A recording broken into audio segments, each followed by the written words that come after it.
पूरे ही उत्तर भारत के अंदर टेम्परेचर्स बहुत ज़्यादा हाई चल रहे हैं। इतना कि इस बार दिल्ली में 52 डिग्री से ऊपर तक टेम्परेचर रिकॉर्ड हुआ। रातों को भी जो पहले थोड़ा मौसम और टेम्परेचर कम होता था वो भी अब कम नहीं हो रहा, वो भी करीब 38 डिग्री तक, मिनिमम टेम्परेचर भी 38 डिग्री तक रह रहा है, जो कि काफ़ी ज़्यादा चिंता की बात है। ऐसे में स्वाभाविक है कि लोगों की पानी की डिमांड बढ़ती है,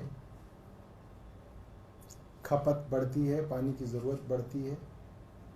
मगर हम लोगों ने देखा है कि जो ट्रेंड है, दिल्ली के अंदर पानी मूलतः 2 राज्यों से आता है, हरियाणा से और उत्तर प्रदेश से, और बड़ा हिस्सा दिल्ली का हरियाणा से आता है। हरियाणा की यमुना नदी और उसके अंदर जो कैनाल है उनके ज़रिए ये पानी आता है।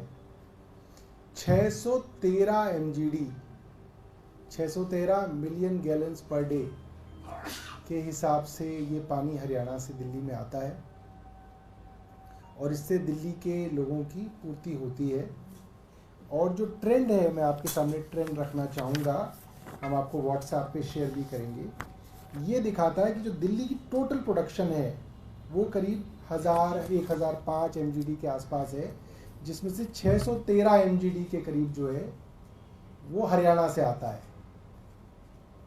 उस 613 MGD के आने की वजह से दिल्ली की सामान्य प्रोडक्शन आप मान सकते हैं 1000 MGD के आसपास की है।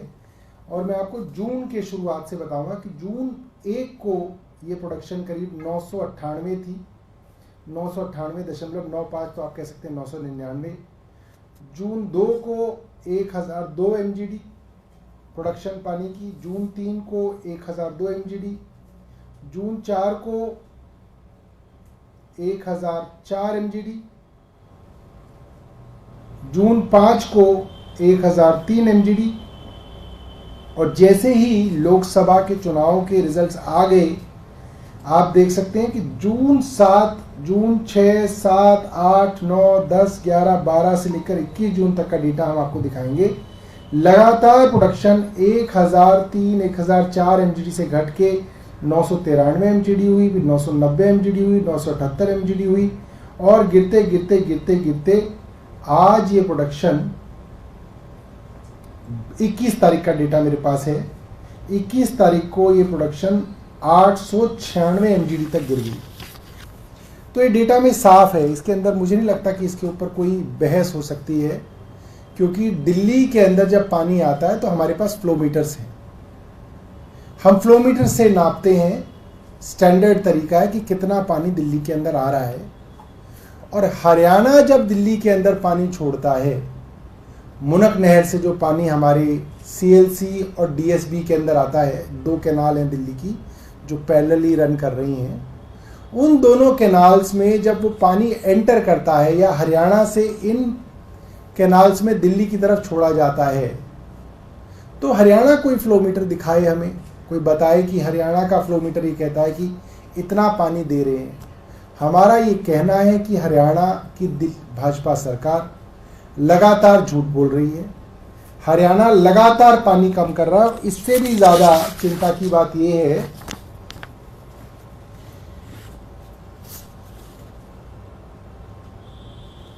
कि अभी तक जब आतिशी अनशन पे बैठी, उस दौरान तक तो 100 MGD की कमी पानी की प्रोडक्शन के अंदर थी, मगर उनके अनशन को के बैठने के बाद करीब 17 MGD पानी और हरियाणा ने कम कर दिया। ये मैं आपको 21 जून के डाटा के हिसाब से बता रहा हूं।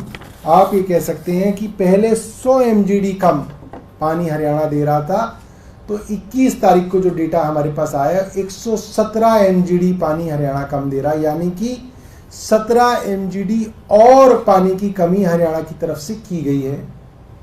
1 MGD का मतलब है कि करीब करीब 28,500 लोगों की पानी की ज़रूरत को 1 MGD पानी जो है वो पूरा करता है, तो आप ये मान सकते हैं कि 17 MGD और बढ़ना का मतलब ये है करीब 4,85,000 लोगों के हिस्से का और पानी हरियाणा ने पिछले इन 3 दिनों में जब सैंक्शन चल रहा है उसको रोका है। मुझे लगता है ये बहुत दुर्भाग्यपूर्ण है। एक देश,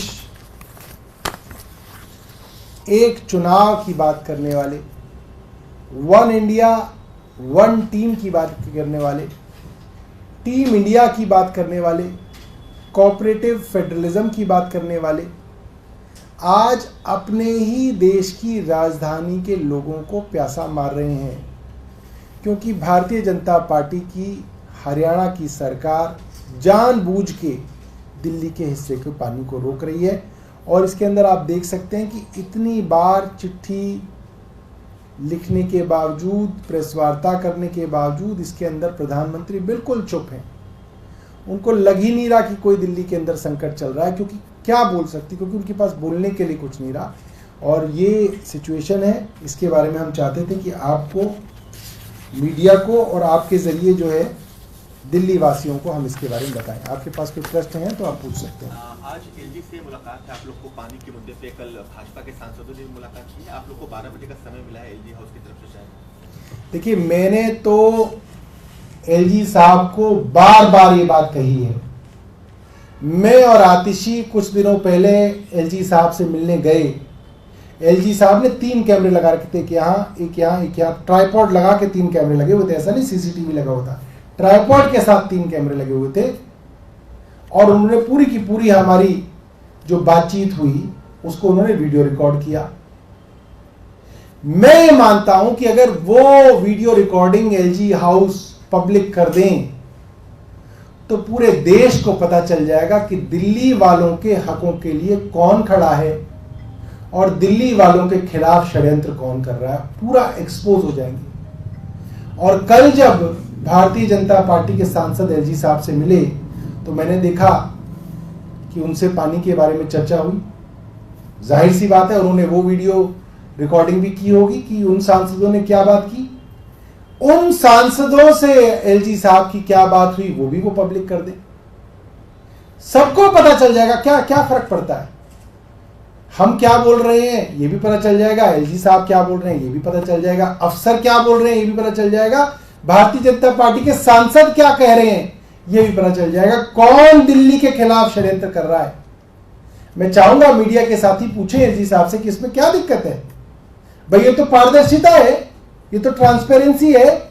दिल्ली के 2 मंत्री आपसे मिलने आए, आपसे 1.25 घंटे हमने डिस्कशन किया, आप बाहर कीजिए ना उसको। डर किस बात का है, क्या छिपाना चाहते हैं आप। पता तो चले कि एक एलजी की 2 मंत्रियों के साथ जो बातचीत होती है पानी के विषय में, उसमें किसका क्या रवैया है वो सामने आना चाहिए।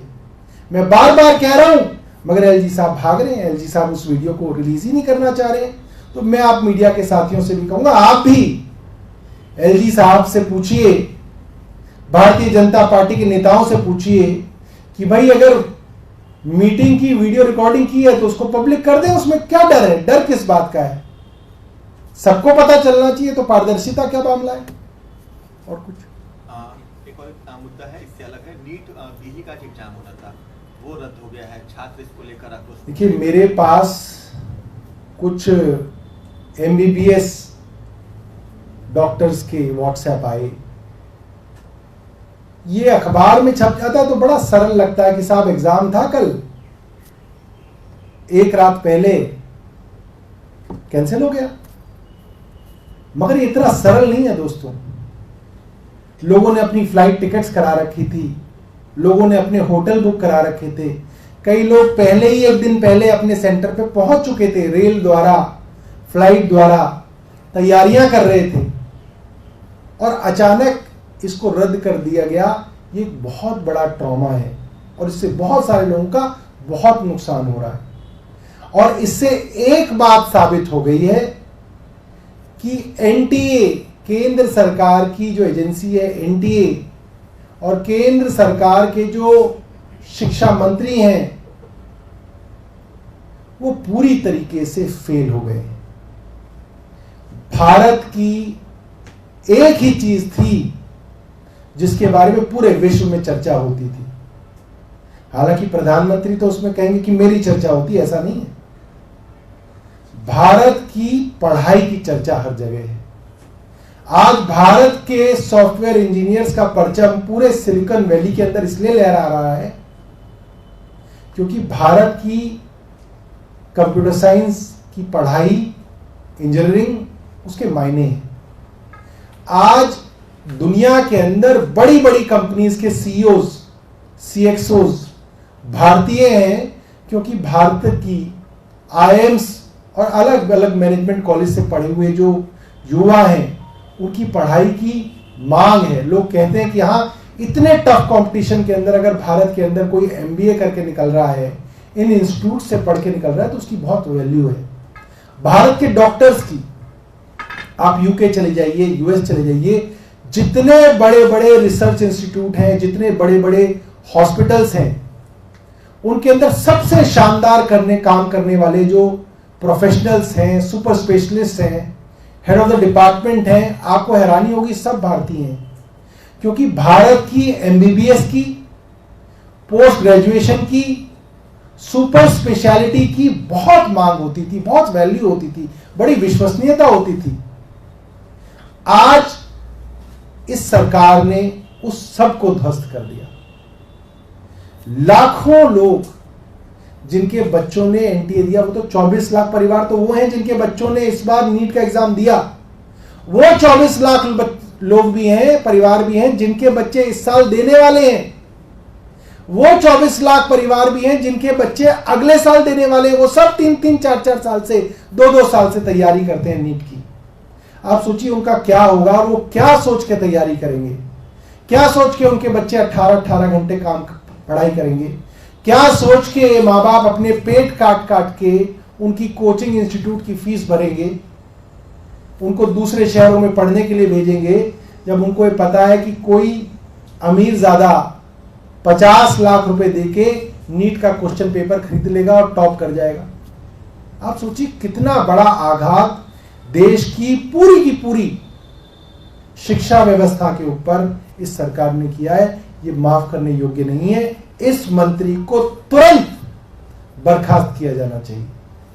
चीफ को हटा दिया गया है, इसको किस तरह से देखते हैं, और सीबीआई इस पूरे मामले की जांच कर रहा है। आपको लगता है कि जो असल आरोपी हैं वो पकड़ में आ भी पाएंगे?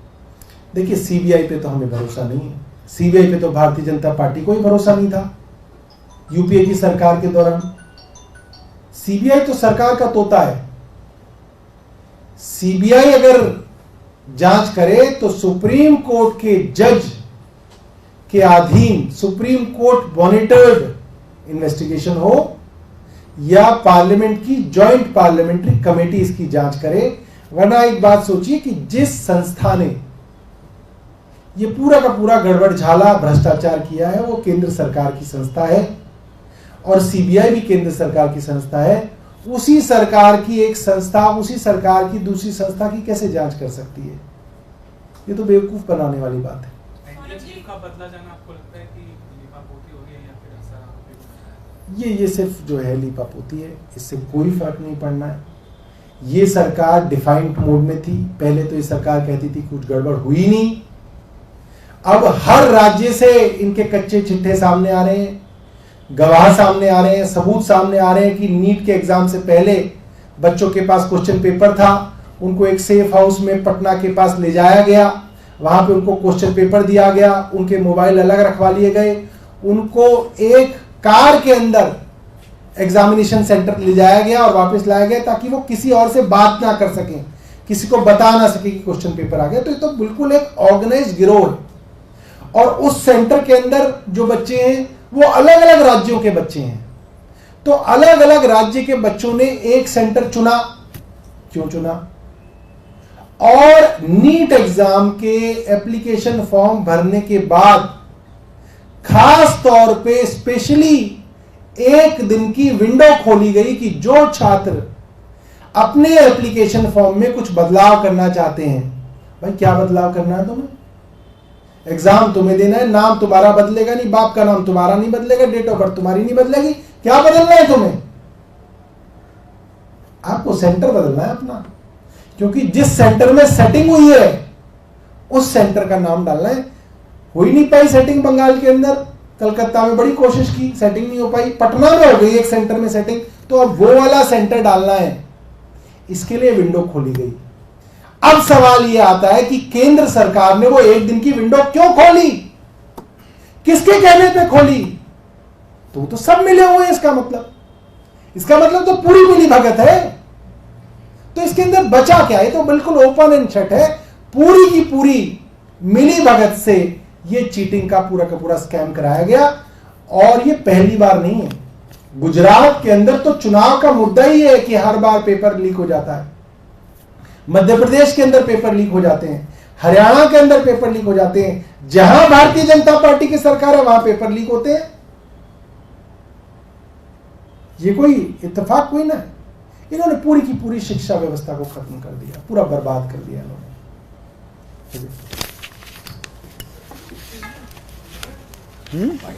नहीं, वाइट बना।